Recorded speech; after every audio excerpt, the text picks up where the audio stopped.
In our continuing series of getting ready for the upcoming FMDX season, today we're going to talk about the Worldwide TV FMDX Association, the WTFDA, and specifically two of their features and member benefits that are available for you, the WLogger and the WTFDA station database, and how great they are, how beloved they are by DXers, this one included, and how they can help you during a DX event get information very, very fast.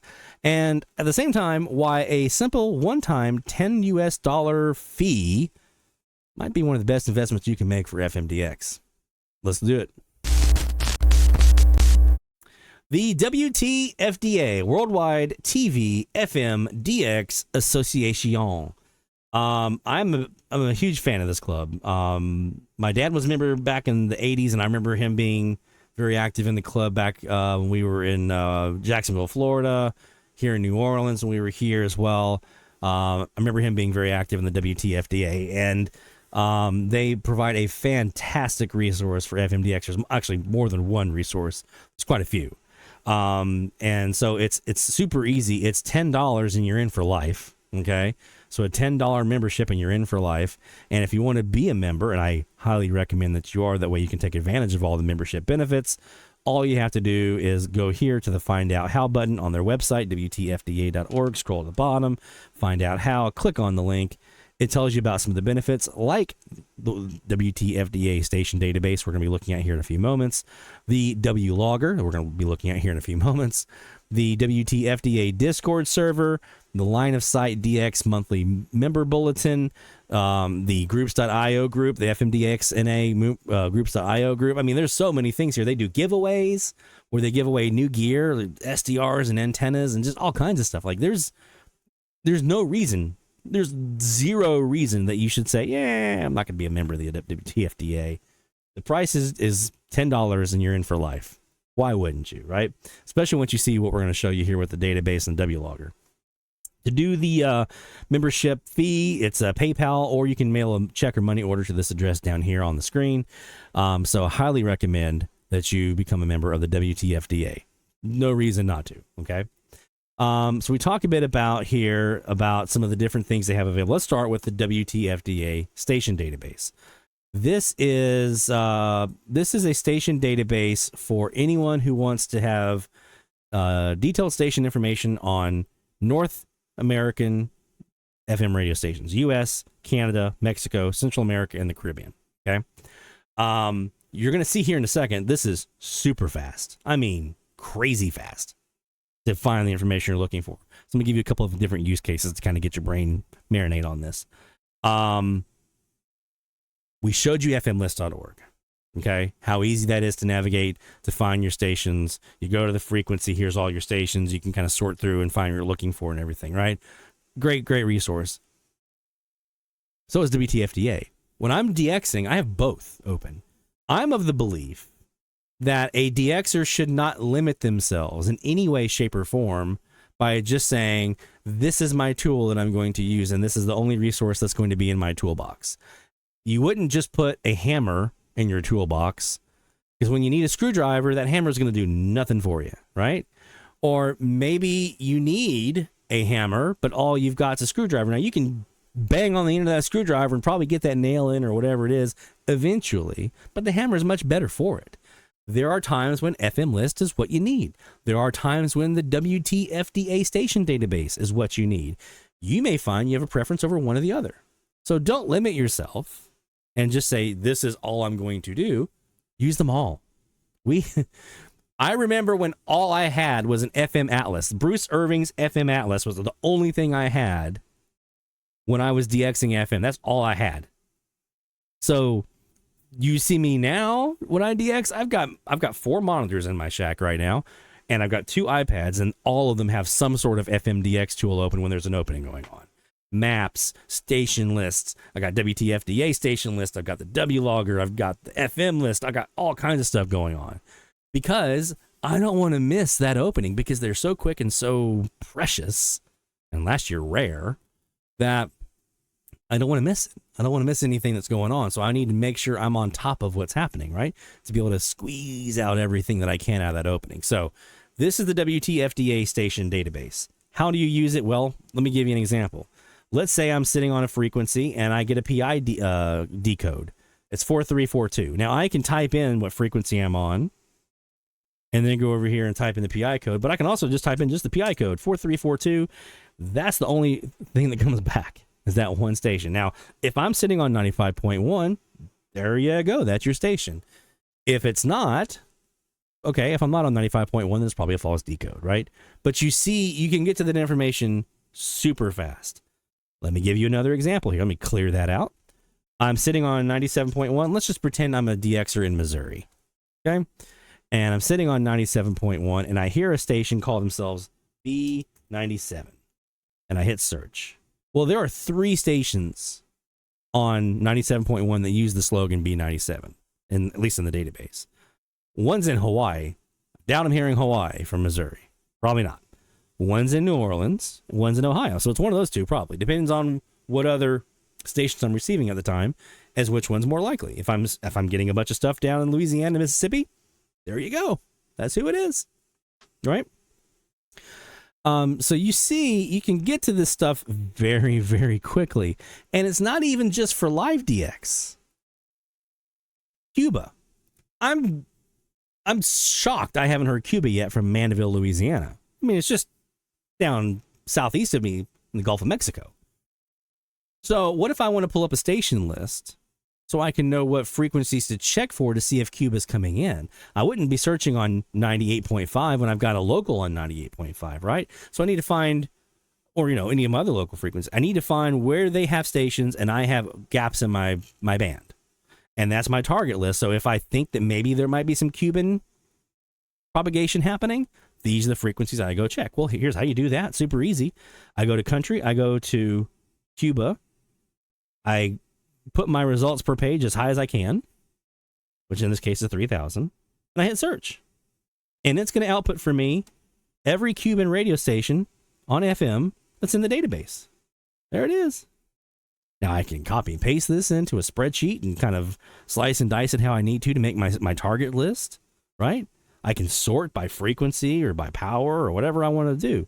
It's all right there, right? Super easy to navigate this database and to find exactly what you're looking for. You see the different things that you can filter here by call sign, by frequency, city, state, country, relay of, if they're relaying, like let's say I'm listening to a translator of WWL FM or AM, rather, by format. And you can combine these two. So I can be sitting on 97.1 and I hear a country station, right? So I hit search. Here's all the country stations on 97.1. Now I've taken my list of possibilities that was insurmountable before, and now I've narrowed it down. So I can take this now and I can try to say, okay, I'm hearing, let me go to my state here, state and province. And this is the area I'm hearing. I'm hearing Mississippi. Well, there's a Meridian, Mississippi here. That's probably who it is. You can search by language, slogan, like we talked about, PI codes I showed. So you got all these different options that you can filter down your station list by. Very quick, super fast. And you only have to put in the parts that you know, right? And usually that's going to include frequency. But let's say I just want to search real quick and just look at that PI code again. IBC. Actually, what was it? There's I88C. There's one I've looked at before. Nothing. That was a false decode. That's what that was. I got a decode of I88C. There's no I88C. It's a false decode. So you can see that very quickly. Speaking of RDS PI codes in this database, if you use a rabbit ears autologger, guess what? That's the database they're looking at. When you decode those decodes on your autologger and it's uploading all that information to rabbit ears, this is the database that rabbit ears is double checking against and saying, on 97.1, I've got F000. Well, guess what? That's B97 in New Orleans, Louisiana. And so it knows to put that on the map, that you heard B97 in New Orleans. This is the database it's using. Why wouldn't you use it too, right?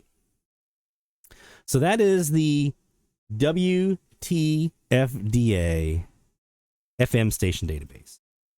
Now let's look at WLogger. I can get to it right over here on the side. There's a link that says WTFDA Logger. You do have to be a member to log in. I'm going to log in. And here you go. This is WLogger. Again, you have to be a member to use this. $10 lifetime. Super cheap. That's US dollars, obviously. This is the logging side. So we just looked at the station list. Now here's the logging side. So I want to log. I've narrowed down who it is that I'm listening to. I want to log that station. Let me show you how easy this is. This is crazy easy. And let's say I'm doing a live DX session, and let's say it's Tropo, and I'm hearing KSMB in Lafayette, Louisiana. Okay?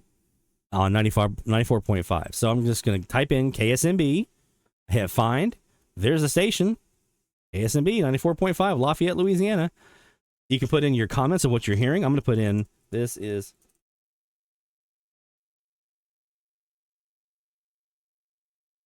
Oops. Okay. I've done a couple tests here. Hit submit. Boom. Gone. There it is. Sent out. Submitted. And not only can you submit your log over here to show others what stations you're hearing, and you can see the miles, you can see the bearing, you can see the power of that station. You can have a discussion about it over here on the right-hand side. So if you have a sporadic E-opening, a couple years ago when we had a better sporadic E season, I was pretty active over here on WLogger, kind of chatting back and forth whenever I could about some of the sporadic E-openings that were happening, right? I didn't get to do a ton, but I got to do when we were around for them. Last year, I hardly did it all because the openings were like, gone. But a couple years ago, we tried to as much as we could. I want to be better at it, because what this actually allows us to do by using WLogger, where FM List is more, it's more like data driven, right? So it's data that I'm submitting based on data that's in their database. I'm submitting the data. I can access my data. Others can see my data. I map my data on maps and things like that. It's very much data, table, right? WLogger is just more of like, hey, what you hearing? It's more of a social, communal experience kind of thing. So it's more like we're all sitting in a chat room, and I have a way to let you know what stations I'm hearing without having to like type it all out. I'm hearing 94.5 KSMB, Lafayette, Louisiana, 100,000 watts. It's this many miles. This many. It's there. I can just type in the call letters once and search, and there, boom, there's what I got. And then on the discussion side, I can say, you know, my MUF is starting to drop. It was at 105. Now it's down to 92. I think it's starting to bottom out. Right? Or so-and-so is like, well, actually, I'm over here in this area, and I'm starting to see it over here. And I'm like, oh, maybe it's back building. Maybe it's gonna shift a little bit, and I can get in on this here in a minute, right? So you can compare notes about what you're hearing and what others are hearing as well. So when there's not an opening, it's kind of, you know, not very active. But when you have sporadic E or Tropo openings, WLogger is very active, right? So I highly recommend. And just like with the database, don't limit yourself. The tools are available for you for a reason. Use them. There's no reason to say, I'm not going to put this hammer in my toolbox. I'm going to use the blunt end of my screwdriver. No, don't do that to yourself. Use the hammer. It's there for a reason. FM List is a great hammer. WLogger is sometimes a better hammer. Sometimes FM List is the better hammer. It just depends on you, your preferences, and the situation. I'm probably going to be much more chatty and social and communal during a laid-back Tropo opening where I'm not under the gun on timing. But I still want to be communal and chatty during sporadic E-openings to share kind of intel about what I'm experiencing. So, again, it just depends. It depends on the situation. It depends on what you're experiencing. So, don't feel like you have to make a decision about, I'm going to use this and not that. There's not not choosing sides, right? It's not the Sharks and the Jets. We're using tools to help us FMDX. So the WTFDA station database is a fantastic resource to find station information. The WLogger is a fantastic way to share what you're hearing and compare notes about the DX event that's going on. And that's all there is to it. Hopefully this information has been helpful for you as you get ready for the upcoming FMDX season. If so, we would really love it if you give us a like on this video, and don't forget to leave a comment as well down below, because let's face it, that stuff really does help us out here at DX Central. And also, if you haven't yet subscribed, be sure to hit that subscribe button and the bell icon to be notified when new videos are available. From all of us here at DX Central, my friends, best of DX 73. Let's go back and hit the bands.